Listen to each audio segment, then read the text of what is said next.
Hello friends, I welcome you all. हमने एक English literature की जो चीज़ें हम कर रहे हैं, जो चीज़ें हम सीख रहे हैं, जो चीज़ें हम समझ रहे हैं, उसमें एक फैक्ट भी आता है जो फैक्ट है दुनियादारी का।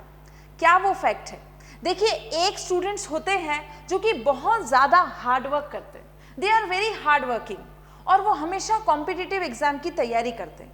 जब उनसे पूछा जाए कि what they are doing, they are preparing for competitive exams, ऐसा सुनने में आता है। उनके रिलेटिव्स ने किसी बच्चे से पूछा कि भाई आप क्या कर रहे हो? मैं कंपटीशन की तैयारी कर रहा हूँ। दूसरे साल पूछा क्या कर रहे हैं? तो मैं कंपटीशन की तैयारी कर रहा हूँ। फिर तीसरे साल पूछा क्या कर रहे हैं? तो फिर उनका यही जवाब था कि कंपटीशन की तैयारी कर रहा हूँ। तो ये तो एक कैडर का बच्चा हुआ जो हर साल एक ही जवाब देता है कि वो कंपटीशन की तैयारी कर रहा है। और एक बच्चे का कैडर ऐसा है जिससे पूछा जाए कि भाई आप क्या कर रहे हो, तो वो आपको जवाब देगा कि मैं कंपटीशन एग्जाम की तैयारी कर रहा हूं। लेकिन जब उससे दूसरे साल यही प्रश्न पूछा जाता है, प्रश्न किया जाता है, तो फिर उसका जवाब रहता है कि मैं कंपटीशन में पास हो चुका हूं, मैंने एग्जाम दिया था और मैं अब यहां पर पोस्टेड हूं। तो इन दोनों कैडर के स्टूडेंट्स में से आपको कौन सा कैडर पसंद है? क्या ऐसा कैडर जिसमें आप जिंदगी भर अपने अमूल्य सालों को, सारे दिन, सारे साल आप पढ़ते रहें और ऐसे पढ़ते पढ़ते आप 4-5 साल निकाल दें? आपको सब कुछ पढ़ना है, इंग्लिश में जितना भी दे रखा है बुक्स में वो सारी डिटेल्स जाननी है, and everything from 0 to 100, alpha and omega that is called in English. तो ऐसा करना चाहते हैं या ऐसा करना चाहते हैं कि एक ही साल बहुत शानदार वाली तैयारी करके और एग्जाम में सिलेक्शन लेना चाहते हैं? तो दोस्तों, जो बच्चे एग्जाम में फटाफट से सिलेक्शन लेना चाहते हैं through hard work plus with a pinch of smart work, जिनकी अप्रोच इतनी शानदार होती है कि वो फटाफट तैयारी करके और एग्जाम पास कर लेते हैं, अगर आप भी उन्हीं बच्चों में अपनी शक्ल भी देखना चाहते हैं, अपने खुद को भी महसूस करते हैं कि मैं भी उसी पोजीशन में हूं कि एक साल बहुत अच्छी तैयारी करी और मेरा सिलेक्शन हो गया, तो ये लेक्चर्स उन स्टूडेंट्स के लिए ही हैं। These lectures are only beneficial to those students who want selection, not for those who want to be a scholar in English literature. अगर आप विद्वान बनना चाहते हैं तो उसके लिए कई साल आपको देने पड़ेंगे, कम से कम 5 से 10 साल आप पढ़ेंगे और उसके बाद में आप इंग्लिश में विद्वान बन जाएंगे। लेकिन एग्जाम में सिलेक्शन होगा कि नहीं होगा, ये लेक्चर्स को देखकर, ये क्लासेस को देखकर ये कोई श्योरिटी नहीं है, कोई गारंटी नहीं है। क्यों? Because it will not be beneficial to you. तो बेनिफिशियल किन बच्चों के लिए होगा? उन स्टूडेंट्स के लिए ये क्लासेस बेनिफिशियल होंगी जो अपनी अप्रोच को सिंक्रोनाइज तरीके से करके, अपनी अप्रोच को बहुत अच्छे स्मार्ट स्टडी वर्क के थ्रू करके और सिलेक्शन लेना चाहते हैं।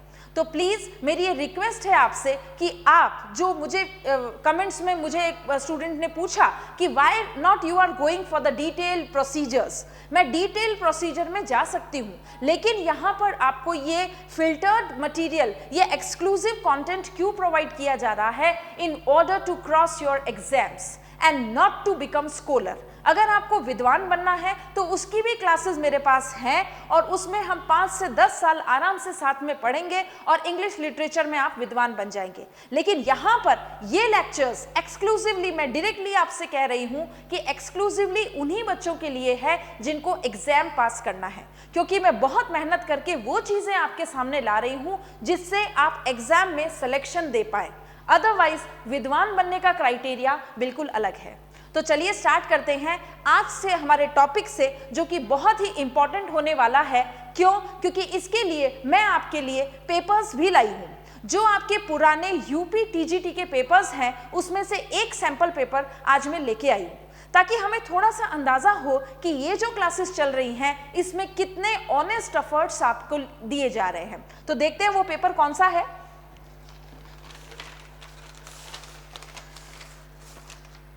ये यूपी टीजीटी का पेपर मैं लेके आई हूं and that is a very recent paper. The exam was conducted in 2016। यहाँ पर आप ईयर भी देख सकते हैं। तो ये जो एग्जाम का परफॉर्मा है, ये जो प्रीवियस पेपर्स का पैटर्न है क्वेश्चंस का, उन पैटर्न्स में मैं आपको थोड़ा सा फोकस करना चाहूँगी और जो टॉपिक मैंने कंप्लीट किए हैं उसमें मैं आपको क्वेश्चंस बताना चाहूँगी। The question is, In fiction, the author's overall main idea or most important message is called what? The options are plot, conflict, setting और theme. इस तरह के क्वेश्चन पूछा गया है जो मेरी टीचिंग की क्लासेस में, जो मेरी वीडियो की क्लासेस में मैं अक्सर इन पॉइंट्स को ही हाईलाइट करती हूँ.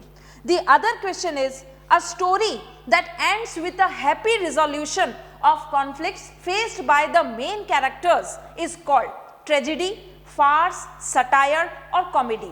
देखिए ये जो 47th क्वेश्चन है इसके वीडियोस, इसके क्लासेस हम ऑलरेडी देख चुके हैं और उसमें समझ चुके हैं that what is satire, what is farce, what is comedy and what is tragedy. तो इतना डिटेल मैंने आपको पढ़ाया है कि ये सारे के सारे क्वेश्चंस जो हैं वो सॉल्व हो रहे हैं और हमें सारा विश्वास है ईश्वर पर, आपको भी और मुझे भी, कि हम अगर इतनी मेहनत कर रहे हैं तो इस कंटेंट में से जरूर क्वेश्चंस पुट अप होंगे. तो यहाँ पर ये पैटर्न को मैं फॉलो कर रही हूँ जिस पैटर्न को हम इस पेपर में देख रहे हैं. जैसे नेक्स्ट क्वेश्चन देखिए, a poem consisting of 4 lines, a poem consisting of 4 lines that can be considered as a unit is called couplet, haiku, lyric and quatrain.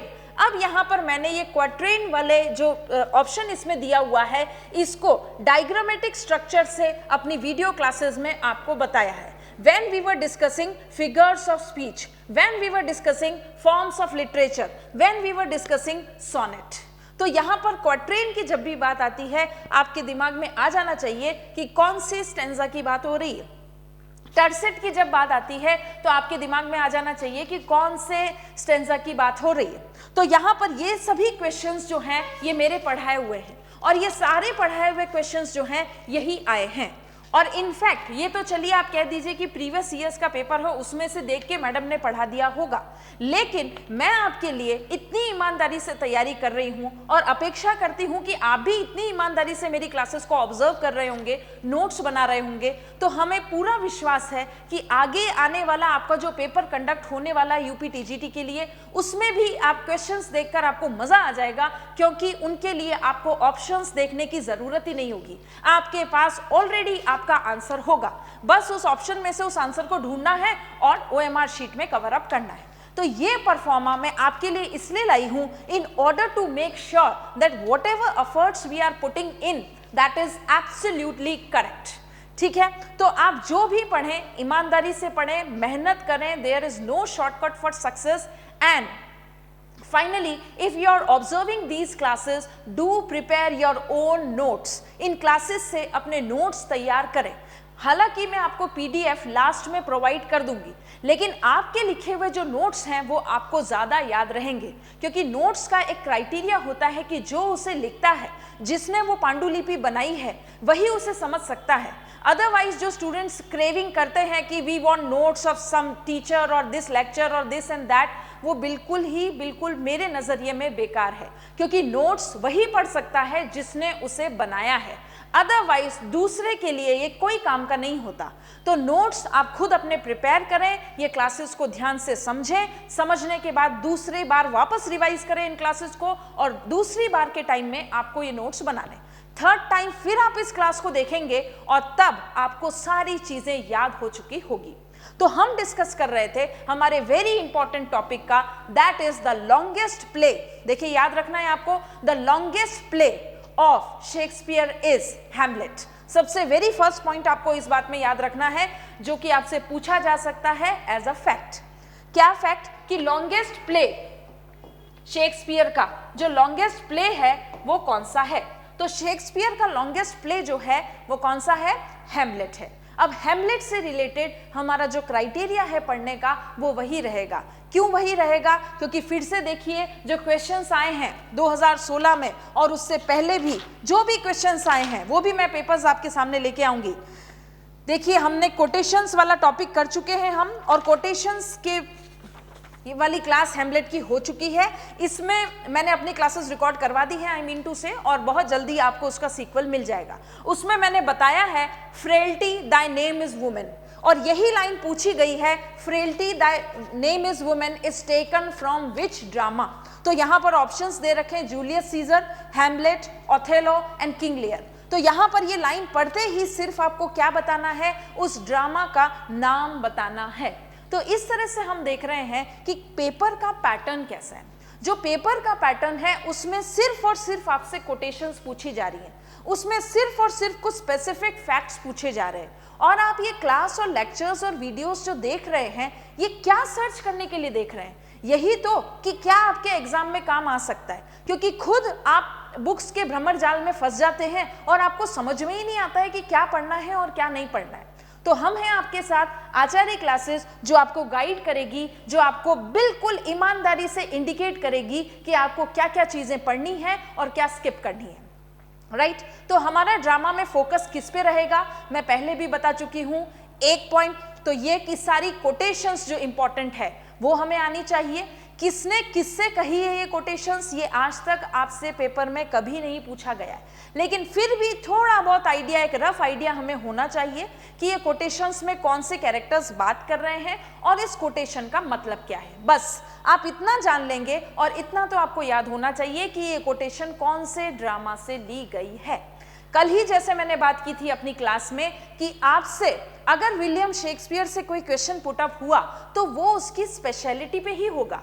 जो नॉर्मल चीजें हैं, जो जनरल कैटेगरी है, जो सभी पोएट्स और प्ले राइटर करते हैं, उस पे क्वेश्चन पुट अप नहीं होता है। जो स्पेशल बात है किसी पोएट की, और विलियम शेक्सपियर जैसे बहुत बड़े ड्रामेटिस्ट हैं, तो अब ये जो प्ले राइटर हैं इनसे क्या पूछा जाएगा, तो विलियम शेक्सपियर के टॉपिक में से सिर्फ और सिर्फ जो हाईलाइटेड पॉइंट है वो है इनके फेमस ड्रामास। और ड्रामास में भी सबसे ज्यादा पॉपुलर क्या फैक्ट है, हमारा जो लिटरेरी डिवाइस भी कहलाता है, that is aside and soliloquy. Aside और सलीलकी दो ऐसे लिटरेरी डिवाइस हैं जो हमें बहुत बेहतरीन तरीके से आने चाहिए।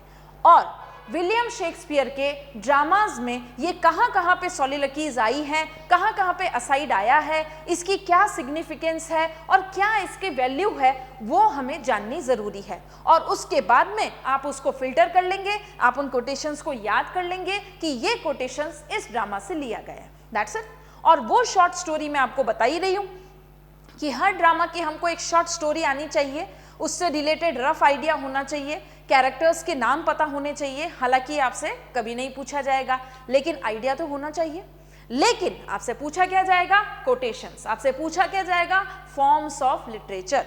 और ये फॉर्म्स ऑफ लिटरेचर आपसे कंसंट्रेटेड फॉर्म में भी पूछे जा सकते हैं और आपसे ड्रामा की लाइंस के थ्रू भी पूछे जा सकते हैं। या तो वो डायरेक्टली पूछ ले what do you mean by aside, और या फिर वो ये भी पूछ सकते हैं कि ये लाइन जो दे रखी है ये लाइन कौन से ड्रामा से है, या फिर वो ये भी पूछ सकते हैं कि ये जो लाइन है ये सलीलकी है या असाइड है।